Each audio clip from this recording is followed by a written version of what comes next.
Maite Urteaga, Grupo Euletateko txirrindularia gaur bigarrena segura, lasterketa pixka bat gora berak izan da, aldaketa errekorriduan, baina azkenean hotzekin, baina gogorra, ez da? Zer da zure ikuspuntua karreratik? Karrera oso esplosiboa, oso motxa, nik uste baino motxuo, baina guztu egindako karrerakin oso exigentia, kilometro gutxitan aldapazko. Guztu euri ez diguen pentsatzen kriston txaparreak harrapatuko zigula, eta behintzat ondo guztu eguraldiakin da rekorriduakin. Atzo kronoeskalada irabazi eta gero, gaur momentu gozan zaude. Hala ere, gaur bipekek jodu hasieratik, baina ala kontra korritu duzu, ezta?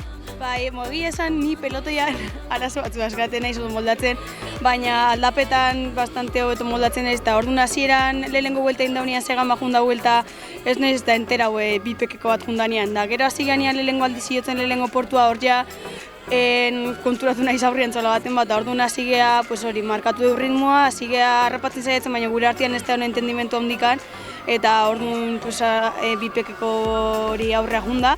Eta orduan gure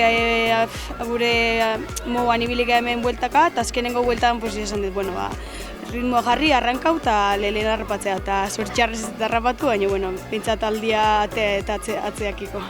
Mi eskerrik asko. Bai, zuei eskerrik asko.